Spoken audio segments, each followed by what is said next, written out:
오늘 잠언 3장의 말씀에는 하나님의 백성의 삶에 대해서 말해주고 있습니다. 우리 1절 다시 한번 읽어보겠습니다. 1절 한 번 더 읽어보겠습니다.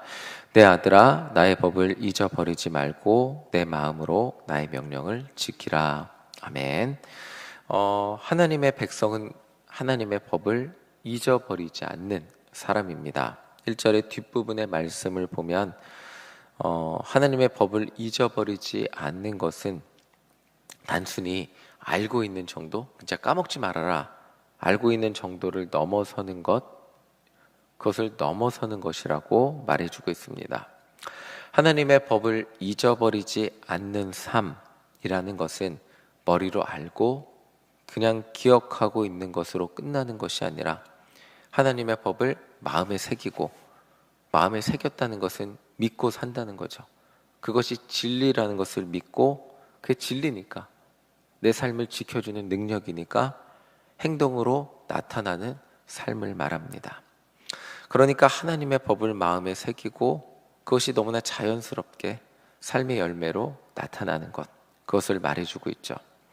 하나님의 법을 기억하고 있다는 것, 알고 있다는 것, 그 단순히 오늘날의 공부처럼 그냥 까먹지 않고 뭐 단어를 기억하듯이, 영어 단어를 기억하듯이 기억하고 알고 있는 것이 아니라 하나님의 법이 내 삶을 지켜주는, 내 삶을 의롭게 만드는, 내 삶을 구원으로 인도하는 삶의 진리라는 것을 믿었으니까 구원받은 하나님의 백성으로 살기 위해서 그 믿음이 삶의 모습으로 자연스럽게 나타나는 것, 그것이 하나님의 법을 기억한다는 것이라고 말해주고 있습니다.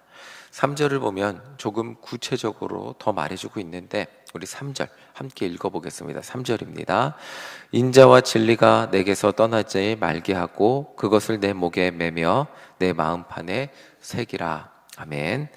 자, 3절에는 우리가 마음에 새겨야 될 하나님의 법, 그것을 두 가지로 말해주고 있습니다. 그 두 가지가 뭐냐면 인자와 진리입니다. 인자는 하나님의 인자하심을 말하죠. 이것을 우리에게 적용하면 예수님은 이렇게 말씀하셨습니다. 하나님을 사랑하고 이웃을 사랑하는 것. 그리고 그 다음 진리는 하나님만 나의 구원자 되신다는 믿음을 말해주고 있습니다. 예수님이 오신 다음에 이것을 또한 이렇게 말씀해 주셨죠. 나는 길이요 진리요 생명이니 오직 예수 그리스도를 믿는 믿음으로 구원받는다는 것, 예수님이 오신 다음 그것을 우리에게 이렇게 알려주셨습니다. 그러니까 3절을 오늘날 우리의 말로 정리해서 말씀을 드리면 하나님과 이웃을 사랑하는 마음, 그리고 예수 그리스도를 믿는 믿음, 이것을 우리 마음판에 새기며 살아가는 사람들이 하나님의 백성이라고 말해주고 있는 것입니다. 우리 4절도 함께 읽어보겠습니다. 4절입니다. 함께 읽겠습니다. 그리하면 내가 하나님과 사람 앞에서 은총과 귀중히 여김을 받으리라. 아멘. 자, 너무나 당연한 결과입니다. 하나님을 사랑하고 이웃을 사랑하며 살아간다면 결과가 어떻게 돼요? 4절처럼 되는 거예요. 내가 하나님과 사람 앞에서 은총과 귀중히 여김을 받게 되는 거죠. 하나님을 사랑했으니까, 이웃을 사랑했으니까 그 결과가 우리에게 돌아오게 될 것입니다. 이것은 여기에 있는 단순히 귀중히 여김을 받게 된다는 것, 이 귀중히 여기게 된다는 것은 하나님은 인간이라는 존재를 관계를 맺고 사랑을 하는 존재로 창조하셨습니다. 그 관계 속에서 사랑을 주고 사랑을 받는 존재로 살아가는 복을 우리에게 주셨다는 것을 말해주고 있습니다. 이렇게 살아갈 때 우리에게 찾아오는 은혜가 2절에 있습니다. 우리 2절도 함께 읽어보겠습니다. 2절입니다. 함께 읽겠습니다. 그리하면 그것이 내가 장수하여 많은 해를 누리게 하며 평강을 더하게 하리라. 아멘. 그렇게 하나님과 사람을 사랑하는 삶 가운데 임하는 그 은혜가 바로 평강이라는 것입니다. 그 삶에 우리가 관계 속에서 누릴 수 있는 사랑과 평강, 정말 세상이 왜 이렇게 사랑을 말하고, 세상이 왜 이렇게 드라마만 키면 사랑이고 노래만 들으면 사랑, 수많은 곳에 사랑을 노래하지만 인간이 끊임없이 찾아 헤매는 꿈과 같은 것이 사랑이잖아요. 그 사랑이 성경에서 오늘 말해주고 있는 거예요. 그 하나님을, 우리가 진심으로 하나님을 사랑하고 이웃을 사랑할 때 우리 안에 세상을 살아가며 누릴 수 없는 참된 평강이 우리 가운데 임하게 된다는 것을 말해주고 있습니다. 그리고 그때 우리에게 찾아오는 것이 장수라는 것 또한 말해주고 있습니다. 우리가 이 땅을 살아가면서 구하는 것, 평강일 것이죠. 평안하기 위해 재물도 구하고, 평안하기 위해 관계도 구하고, 평안하기 위해 성공도 구하며 살아가는데, 평강의 비밀은 이웃을 그 사랑 안에 있고, 그 사랑, 하나님과 이웃을 사랑하는 그 삶 가운데 있다는 것을 오늘 잠언 말씀은 우리에게 말해주고 있습니다.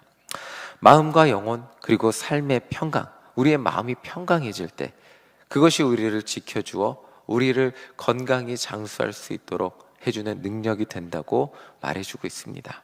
우리 5절과 6절 함께 읽어보겠습니다. 5절과 6절입니다. 너는 마음을 다하여 여호와를 신뢰하고 내 명철을 의지하지 말라. 너는 범사의 그를 인정하라. 그리하면 내 길을 지도하시리라.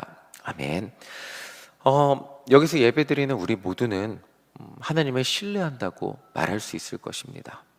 저는 제 명철함보다 하나님을 신뢰하고 기도하고 하나님 뜻대로 살려고 노력하고 있어요. 대부분 이렇게 말씀하실 겁니다. 하나님 백성으로 평강 가운데 살아가기 위해 가장 중요한 것은 우리를 창조하시고 우리의 삶을 인도하시는 하나님을 의지하는 것입니다. 우리는 하나님을 의지하기에 이 자리에 나와 기도하고 있습니다. 잠언은 여기서 한 가지를 더 말하는데 내 명철함을 의지하지 말라고 말하고 있습니다. 이것을 어떤 결정을 할 때 내가 원하는 방향으로 내가 원하는 욕심을 내서 결정하는 것 이상을 말해주고 있습니다. 6절을 보면 6절에 중요한 단어가 있는데 범사라는 단어입니다. 범사의 그를 인정하라고 말하잖아요. 이것을 설명해 드리면 이런 거예요. 우리 평소에 기도하고 살아가죠. 그리고 하나님 뜻대로 살기 위해 평소에 노력합니다. 그런데 그 결과가 좋을 때는 내가 기도하고 하나님 은혜로 잘 됐다고 말할 수 있죠. 그런데 그 결과가 좋지 않을 수 있습니다. 기도 열심히 하고 하나님 믿고 살았는데 아플 수도 있고요. 재정의 위기가 찾아올 수도 있습니다. 기도했는데 하나님 말씀대로 살았는데 하나님만 의지하고 산다고 했는데 주님 앞에 그렇게 열심히 봉사하고 주님을 위해 살았는데 결과가 좋지 않을 수 있습니다. 그때 이 말씀을 읽어보면 이런 것입니다. 그런 순간에도 너는 마음을 다하여 여호와를 신뢰하고 그 순간에 너의 머릿속으로 판단되고 이해되는 너의 명철을 의지하지 말라는 것입니다. 하나님 뜻대로 살았는데 지금 내 눈에 보이는 것은 망할 것 같은 순간이 찾아왔을 때 우리의 명철함, 우리의 두뇌는 말해줍니다. 지금 충분히 안 좋은데 우리의 머리가 만들어주는 미래는 야 이러다 큰일 나겠다. 아직 망하지 않았는데 이러다가 진짜 큰일 나겠다. 이런 것들이 이미 상상이 되고 생각이 돼서 우리를 두려움과 염려와 걱정에 사로잡혀 넘어지게 만듭니다. 지금까지 하나님을 믿고 의지하고 살아왔는데도 불구하고 지금 내 명철함이 주는, 내 판단력이 주는, 내 예상 능력이 주는 불안함에 빠져 하나님을 신뢰하는 마음을 잊어버리게 되고 맙니다. 그래서 6절에 제가 중요하다고 말씀드린 단어가 범사입니다. 어떤 순간에도 너의 명철함을 의지하지 말라. 어떤 순간에도 여호와를 신뢰하고 가장 두려움이 커지는 그 순간에도 내 삶이 하나님을 믿고 의지했음에도 우리 삶에 좋지 않은 결과가 다가온 것 같은 그 순간에도 여호와를 신뢰하고 명철을 의지하지 말라. 어떤 순간에도 범사의 하나님의 인도하심을 인정하면 그 가장 불안하고 두려운 순간에도 하나님이 지금 나의 삶을 인도하고 계신다는 것을 인정하면 그 순간이 인생의 최악의 순간인 것 같은 그렇다 할지라도 내 명철한 머리가 지금이 삶의 가장 큰 위기라고 알려준다 할지라도 하나님을 의지하고 하나님의 인도하심을 인정한다면 하나님이 내 길을 그 순간에도 지도하실 것이라고 말해주고 있는 것입니다. 여기 그렇기 때문에 범사라는 단어가 굉장히 중요하죠. 우리 7절을 함께 읽어보겠습니다. 7절 함께 읽겠습니다. 스스로 지혜롭게 여기지 말지어다. 여호와를 경외하며 악을 떠날지어다. 아멘. 오늘 잠언은 우리에게 스스로 지혜롭게 여기지 말라고 말해주고 있습니다.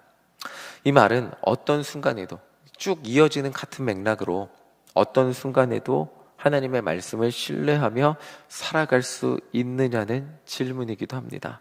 평소에 좋을 때 우리는 모두 기도하고 하나님을 의지한다고 말하고 살아가죠. 그런데 하나님을 믿었음에도 불구하고 우리 삶에 위기가 찾아왔을 때, 그때에도 하나님의 법과 하나님의 방법을 신뢰하며 하나님 앞에 정직하고 의로운 방법으로 삶의 위기를 넘길 수 있냐고 우리에게 물어보는 말씀이기도 합니다.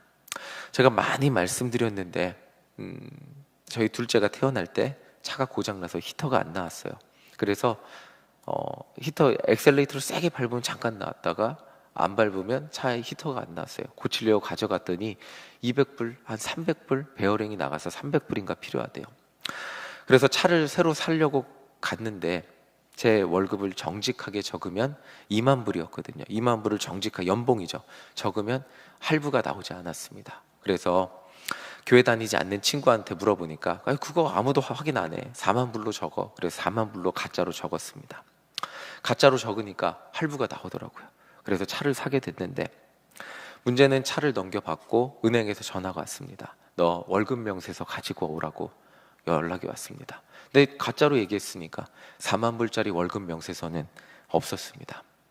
그래서 교회 장로님께 찾아가서 장로님, 여차저차 월급 명세서가 4만 불짜리가 필요한데 띄워주실 수 있습니까? 근데 그때 제가 담임 전도사였는데 제가 혼자 거짓말한 게 이제 교회까지 거짓말해달라고 일이 커졌습니다. 당연히 거절했고 장로님은 거절하셨죠. 거절을 당했고 은행에서 또 연락이 왔습니다. 언제까지 월급 명세서 가지고 오지 않으면 너 차를 가지러 갈 거야. 이렇게 연락이 왔습니다. 그리고 인터넷에 여러 가지 후기들을 찾아보니까 프로드라 그러죠.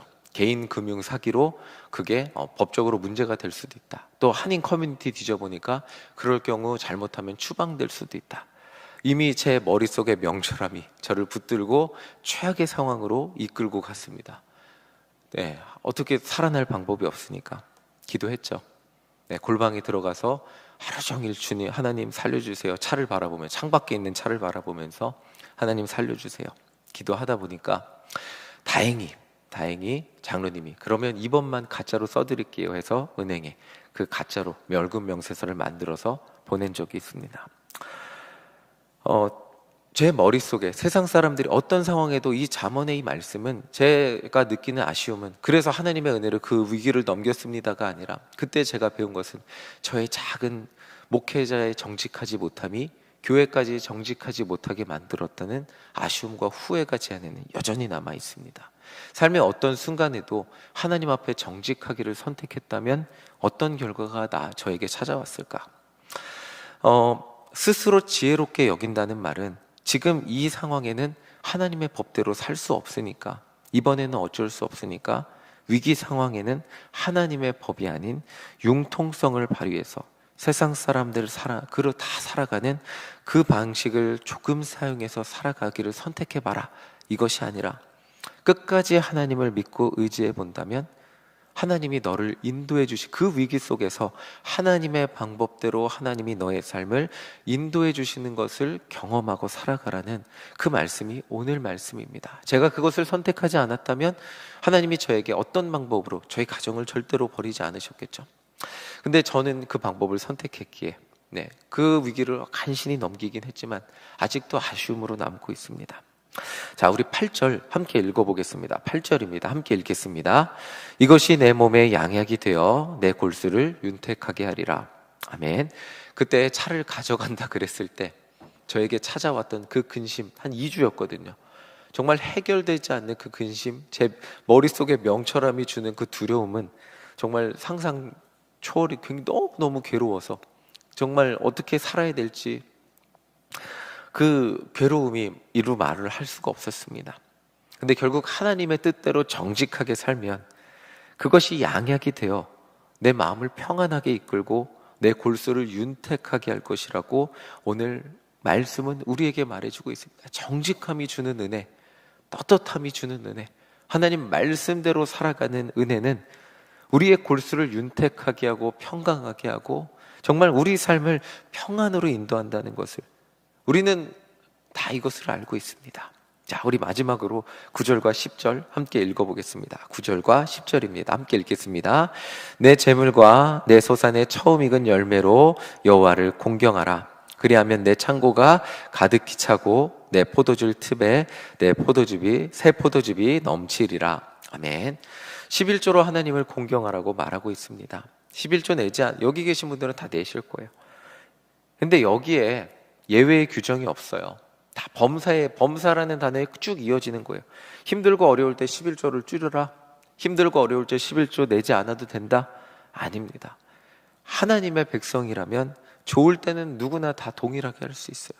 그런데 힘들고 어려울 때 우리 삶에 망설임이 찾아오죠.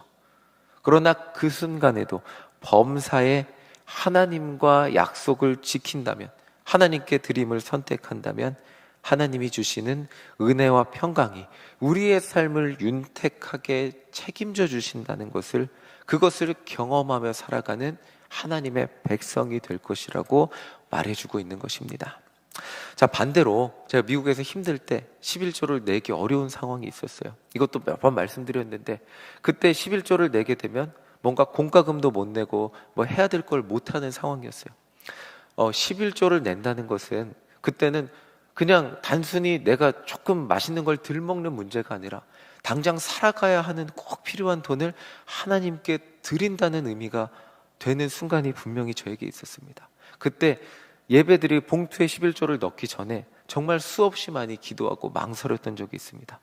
그러나 그럼에도 불구하고 이번에는 11조 내기를 성공을 했습니다. 그 이유는 제가 그 교회 담임 전도사였기 때문에 월급을 받고 안 내면 장로님이 보실 거잖아요. 그러니까 냈어요. 그렇게 내고 예배 끝나고 집에 돌아오고 하는데 그 내는 순간에는 공과금을 어떻게 내야 되나, 이번 달 어떻게 살아야 되나, 그 근심에 빠져 있었는데 그날 예배 후에 정말 기적적으로 그것이 채워졌던 경험이 있습니다. 정말 하나님 앞에 11조를 낸다는 것, 우리의 삶에 쉽지 않은 순간들이 분명히 있습니다. 그러나 그럼에도 불구하고 그 순간에도 하나님 앞에 드릴 것을 선택한 순간 하나님이 책임져 주시는 것을 경험할 수 있었습니다. 오늘 말씀을 통해 범사라는 단어를 기억하며 언제나 변함없이 하나님을 신뢰하고 믿고 살아가고 진짜 어떤 순간에도 하나님이 나의 삶의 구원자 되신다는 것을 믿고 의지하며 살아가는 우리 모두가 되시기를 간절히 소망합니다. 좋을 때, 여건이 될 때 하나님을 잘 믿는 것이 아니라 가장 힘들고 어렵고 우리의 명철함이 곧 망할 것 같다고 우리 마음속에 속삭이는 그 순간에도 아니야, 하나님이 나의 삶의 인도자 되신다고 믿으며 우리 삶에 하나님 앞에 약속한 모든 것들, 그것들을 주저하지 않고 가장 어려운 순간에도 하나님 앞에 약속한 시간, 물질, 재능, 예배, 이 모든 것 하나님 앞에 좋을 때나 힘들 때나 동일하게 범사에 드리며 살아갈 때 하나님의 인도하심이 우리 삶을 책임져 주시는 은혜를 누리며 살아가시는 우리 모두가 되시기를 간절히 소망합니다. 아멘.